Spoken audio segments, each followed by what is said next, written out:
अस्सलाम वालेकुम। आज हम आपके साथ शेयर कर रहे हैं बहुत ही मज़ेदार, बहुत ही टेस्टी काला चना चाट की रेसिपी। इफ्तार स्पेशल रेसिपी है ये और बहुत ही आसान है। इसको बनाने के लिए हमने 1 टेबलस्पून ऑयल के अंदर 1 टीस्पून डाल दिया है लहसुन और अदरक का पेस्ट। इसको हल्का सा सौते करेंगे बिल्कुल स्लो फ्लेम के ऊपर और इसके अंदर डाल देंगे चंद स्पाइसेस।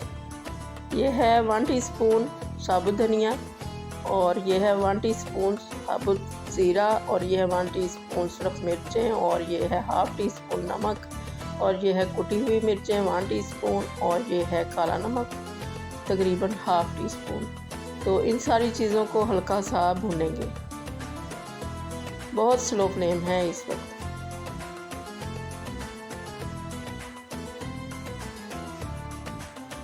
बस इसको फ्यू सेकंड्स के लिए ही भूनना है और अब इसके अंदर ऐड कर देंगे काले चने बॉईल करके रखे हुए थे नमक डाल के। तो इनको अब भूनेंगे। 1 कप है ये चने, इनको हल्का सा हमने भून लिया है और अब इसके अंदर ऐड करेंगे पानी। थोड़ा सा पानी डालेंगे तकरीबन 2 टेबलस्पून के बराबर, ताकि ये ज़्यादा ड्राई ना हो। एक दफ़ा इनको अच्छे से दोबारा से पानी को ड्राई करेंगे भून के। स्लो फ्लेम पे ही करेंगे ये सारे काम। तो अब ये पानी ड्राई हो चुका है, ऑयल सेपरेट हो चुका है। तो अब इसके अंदर हम ऐड कर देंगे आलू। जो हमने 2 छोटे आलू लिए थे इनको बॉईल कर लिया और फिर इनको क्यूब्स में काट लिया। बिल्कुल सॉफ्ट रखना है आलूओं को। तो अब इनको हम चनों के साथ ही अच्छी तरह से भुनेंगे।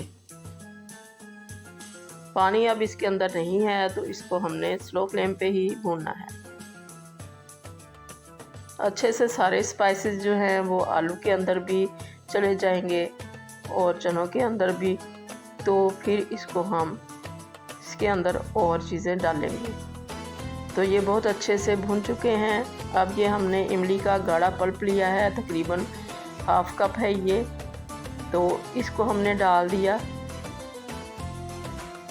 इसको मिक्स कर लेंगे। फ्लेम अभी भी हमारी बिल्कुल स्लो है। तो अब इसके साथ ही हमने ये एक प्याज लिया था मीडियम और एक मीडियम साइज़ का टमाटर लिया था। इसके बीज निकाल दिए और इनको छोटे छोटे क्यूब्स में काट दिया। ये दोनों चीज़ें ऐड कर दी हैं। अब हमने फ्लेम बिल्कुल और कम कर दी है, क्योंकि हमारे ये जो प्याज हैं ये सॉफ्ट नहीं होने चाहिए। तो अब इसके अंदर ऐड कर रहे हैं सब्ज़ मिर्चें, जितनी दिल करें डाल लें। हमने 1 सब्ज़ मिर्च डाल दी और अब इसके अंदर सब्ज़ धनिया डालेंगे। ये भी जितना दिल करे डाल लें, जितना हो अच्छा लगेगा। इसके अंदर हमने थोड़ा सा डाल दिया है और ये अब हमारी काला चना चाट रेडी हो चुकी है। बहुत ज़्यादा इसको नहीं पकाना है, ताकि इसमें जो इमली का पल्प हमने डाला है वो ज़्यादा ड्राई ना हो, क्योंकि जैसे ये पड़े रहेंगे तो फिर ये वैसे वैसे ही इसके अंदर से ये जो इमली का पल्प है ये ड्राई होता जाएगा। चने भी इसको ऑब्ज़र्व कर लेते हैं और आलू भी। तो इतना रनी होना चाहिए ताकि ये खाने में मज़ा दे। तो ये हमने सर्विंग बाउल के अंदर शिफ्ट कर दिया है इनको।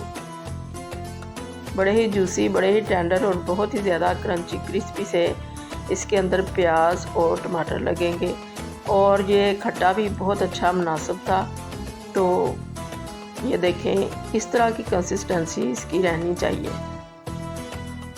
तो रमज़ान में ख़ास तौर पर इफ्तारी के वक्त इस तरह की डिशेस बहुत ही अच्छी लगती हैं, करारी सी और इमली के फ्लेवर वाली।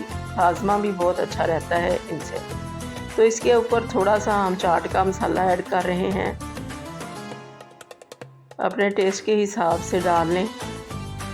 और इसके ऊपर थोड़े से हम डालेंगे पुदीने के पत्ते, फ्रेश पुदीने के पत्ते इसके अंदर डाल दिए और ये बहुत ही मज़ेदार हमारी चाट रेडी हो चुकी है। अल्लाह करे आपको ये रेसिपी बहुत ज़्यादा पसंद आए और आपकी बहुत अच्छी बने। दुआओं में याद रखिएगा। अल्लाह हाफिज़।